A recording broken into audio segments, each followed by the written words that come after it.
នេះគឺជាទស្សនវិជ្ជា Xiaomi Redmi Note 15 Pro Plus 5G ដែលជាត្រកូល Redmi ធន់ជាងគេបំផុតនាពេលបច្ចុប្បន្ននេះដែលគេឲ្យរហស្សនាមថា Redmi Titan មហាធន់វាធន់នឹងទឹកធន់នឹងការធ្លាក់ធន់នឹងការប៉ះទង្គិចនិយាយទៅគឺវាមហាធន់តែម្ដងហើយខ្ញុំក៏បានចូលរួមជាមួយនឹងកម្មវិធីសម្ពោធជាផ្លូវការផលិតផល Redmi Note 15 Series ផងដែរដែលមានការចូលរួមពីអ្នកផលិតមាតិកាជាច្រើនហើយក៏មានការដាក់តាំងឲ្យយើងធ្វើការតេស្តសាកល្បងនៅផលិតផលរបស់ក្រុមហ៊ុន Xiaomi និងផលិតផល Redmi Note 15 Seriesក្នុងនោះក៏មានទីតាំងឲ្យយើងធ្វើការតេស្តសាកល្បងគឺ Redmi Note 15 Titan Lab ដែលយើងធ្វើការតេស្តអំពីភាពធន់របស់ទូរស័ព្ទដៃត្រកូល Redmi Note 15នេះផ្ទាល់អ្វីដែលខ្ញុំចាប់អារម្មណ៍នោះគឺថាការធ្វើតេស្តនេះគឺមានសភាពរៀងកាចបន្តិចដែរប៉ុន្តែទូរស័ព្ទដៃនេះគឺអាចធន់នឹងស្ថានភាពទាំងនោះបានហើយមិនត្រឹមតែខ្ញុំទេក៏មានអ្នកផលិតមាតិកាដទៃទៀតគឺបានចូលរួមធ្វើការតេស្តសាកល្បងដូចគ្នាហើយបើអ្នកទាំងនេះចង់ដឹងអំពីព្រឹត្តិការណ៍ទាំងមូលអាចចូលទៅតាមដាននៅលើ Facebook Page របស់ Xiaomi Cambodia បានឥឡូវយើងមកស្វែងយល់បន្តអំពីទូរស័ព្ទដៃ Xiaomi Redmi Note 15 Pro Plus 5G បន្តទៀតនៅក្នុងប្រអប់បើកមកគឺទទួលបានសៀវភៅណែនាំ case silicone មួយដែលមើលទៅរៀងពណ៌ប្រផេះ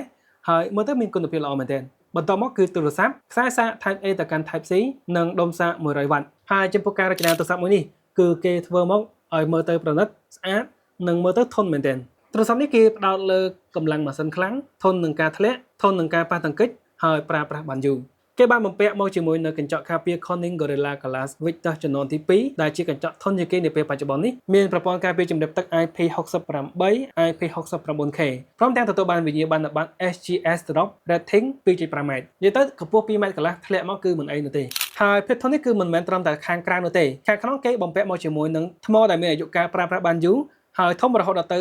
6500 mAh ជាប្រភេទ Silicon Carbon អាចប្រើប្រាស់លើសពី6ឆ្នាំរក្សាគុណភាពបានល្អហើយវា support កម្លាំងសាកលឿនរហូតដល់ទៅ 100W Hyper Charge សាកពេញ 100% ចំណាយពេលត្រឹមតែ40នាទីប៉ុណ្ណោះវាក៏មានមុខងារ Reverse Charge សាកឲ្យឧបករណ៍ដទៃដែលអាចធ្វើការសាកក្នុងល្បឿន 22.5W ផងដែរថាពណ៌ថ្មប៉ុណ្នេះសម្រាប់ការប្រើប្រាស់ទូទៅគឺអាចឲ្យយើងប្រើប្រាស់ក្នុងរយៈពេល2ថ្ងៃនិងនិយាយទូរស័ព្ទជាប់នឹងរហូតដល់ទៅ47ម៉ោងហើយសម្រាប់ការទស្សនាវីដេអូជាប់គឺយើងអាចប្រើប្រាស់បានរហូតដល់ទៅ25ម៉ោងនិយាយពីការទស្សនាវីដេអូនៅលើនេះ Redmi Note 15 Pro Plus 5G ប្រើប្រាស់អេក្រង់ភ្លឺច្បាស់ជាប្រភេទ Crystal AMOLED មានទំហំ 6.83 អ៊ីនបង្ហាញក្នុងកម្រិត 1.5K បង្ហាញពណ៌ក្នុងកម្រិត 12bit color និងអាចធ្វើការជះពន្លឺភ្លឺបំផុតរហូតដល់ទៅ 3200 nitsអេក្រង់នេះគឺមានល្បឿន refresh rate រហូតដល់ទៅ 120Hz ហើយយើងក៏អាចធ្វើការកំណត់នៅក្នុង setting ដើម្បីឲ្យអេក្រង់នេះប្រើប្រាស់ជាមួយនឹងមុខងារ adaptive refresh rate ឲ្យកាន់តែប្រសើរឡើងហើយអាចធ្វើការសន្សំសំចៃថ្មបានមួយកម្រិតទៀតអេក្រង់នេះក៏ទទួលបានជាមួយនឹង certificate បញ្ជាក់អំពីការការពារភ្នែកនិងការការពារពន្លឺ blue light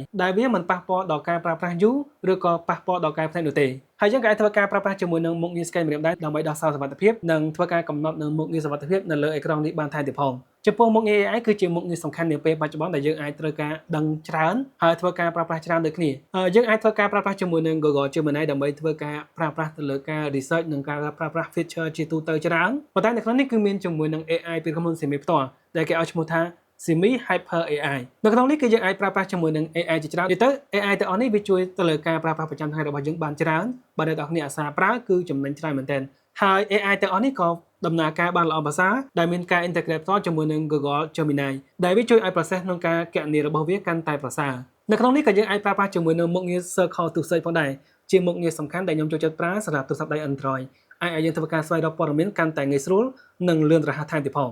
ទូរស័ព្ទដៃ Xiaomi Redmi Note 15 Pro Plus 5G នេះគឺវាដំណើរការលើ Android 15ជាមួយនឹង HyperOS ចំនួនចុងក្រោយហើយចំពោះការចេញចូលកម្មវិធីគឺមានសភាព smooth រលូនល្អទាំងការទទួលសារដំណឹងនិងការប្រើប្រាស់ control center ជាដើមគឺវាដំណើរការបានល្អមែនទែន Xiaomi Redmi Note 15 Pro Plus 5G គឺជាទូរស័ព្ទដៃដែលមាន performance ល្អមួយដែលអ្នកទាំងគ្នាអាចប្រើប្រាស់បាននៅលើនេះគេបានធ្វើការបំពាក់ជាមួយនឹង CPU ប្រភេទ Qualcomm Snapdragon 7X Gen 4ចំពោះមួយគ្រឿងដែលខ្ញុំទទួលបាននេះគឺមាន RAM ទំហំ 12GB និងអាច extend RAM បន្ថែមរហូតដល់ទៅ 6GB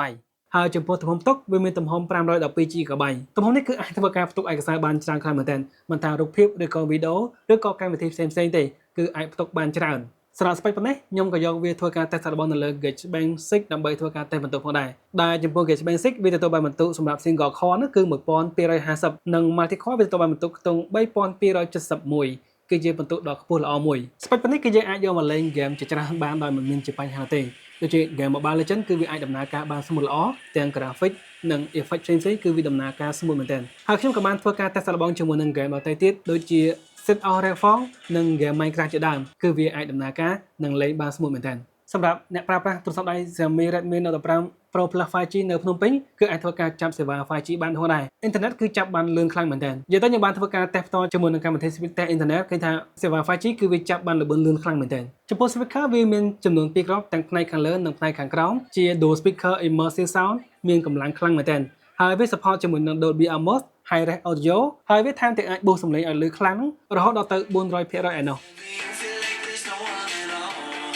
ចាំមកដល់ផ្នែកកាមេរ៉ាវិញម្ដងចំពោះកាមេរ៉ាផ្នែកខាងក្រៅនេះគឺមានចំនួន2គ្រាប់ដែលកាមេរ៉ាកុលនឹងទំហំ200 megapixel ជាប្រភេទកាមេរ៉ាចំនួនថ្មីតែម្ដងឬអាចហៅថាជាកាមេរ៉ាចំនួនទី4នៃកាមេរ៉ាទំហំ200 megapixel វាមានសភាពភ្លឺច្បាស់ជាងចំនួនមុនវាថតក្នុង focal length 23 mm និងមាន aperture f1.7 កាមេរ៉ានេះអាចយើងធ្វើការថតរូបភាពនិងវីដេអូដែលយើងអាចធ្វើការថតនៅក្នុងកម្រិត 4x optical zoom បានហើយយើងក៏អាចធ្វើការថតក្នុងកម្រិត Ultra HD 200 megapixel បានច្បាស់ល្អនិងអាចរក្សា detail បានច្រើនមែនទែនចំពោះការថតវីដេអូក៏ដូចគ្នាផងដែរយើងអាចធ្វើការថតវីដេអូរហូតដល់ទៅ 4x optical zoom ជាមួយនឹងការថតវីដេអូក្នុងកម្រិត 4K ហើយកាមេរ៉ាកុលទំហំ200 megapixel នេះក៏មានជាមួយនឹងប្រព័ន្ធត្រួតលំនឹង OIS ផងដែរអញ្ចឹងហើយសម្រាប់ការថតរូបភាពនិងវីដេអូគឺវារក្សាលំនឹងបានល្អមែនទែនកាមេរ៉ាទី2ជា lens ultra wide ទំហំ8 megapixel មាន aperture f2.2 វាថតក្នុងកម្រិត 0.6 គុណយើងអាចថតរូបភាព ultra wide បានល្អប្រសើរជាមួយនឹងកាមេរ៉ាមួយនេះចំពោះកាមេរ៉ាខាងមុខមានទំហំ32 megapixel aperture f2.2 វាអាចថតច្បាស់ល្អទាំងរូបភាពនិងការថតវីដេអូផងដែរហើយសម្រាប់ការថតវីដេអូយើងអាចធ្វើការថតក្នុងកម្រិត Full HD អូខេអ្នកទាំងគ្នាឥឡូវយើងថតវីដេអូចេញពីកាមេរ៉ាផ្នែកខាងមុខនៃទូរស័ព្ទដៃ Redmi Note 15 Pro Plus 5G ហើយយើងអាចធ្វើការថតក្នុងកម្រិតFull HD បានហើយនេះគឺជាគុណភាពទាំងស្រុងដែលយើងថតចេញពីកាមេរ៉ាផ្នែកខាងមុខនេះផ្ទាល់សរុបមកបងប្អូនទាំងគ្នាចង់បានជាមួយទូរស័ព្ទដៃដែលមានភាពធន់នឹងការធ្លាក់ចូលទឹកនិងការប៉ះទង្គិចផ្សេងៗហើយមានថាមពលថ្មធំប្រើប្រាស់បានយូររហូតដល់ទៅ2ថ្ងៃអាចធ្វើការសាកចូលលឿន100 W និងមានកាមេរ៉ាអាចធ្វើការថតក្នុងកម្រិត200 megapixel ខ្ញុំគិតថា Redmi Note 15 Pro Plus 5G នេះគឺជាចំណុចដ៏ល្អសម្រាប់អ្នកទាំងគ្នាហើយអញ្ចឹងវីដេអូនេះគឺមានតែប៉ុណ្្នឹងទេអរគុណច្រើនសម្រាប់ការទស្សនាវីដេអូមួយនេះជួបគ្នានៅក្នុងវីដេអូក្រោយ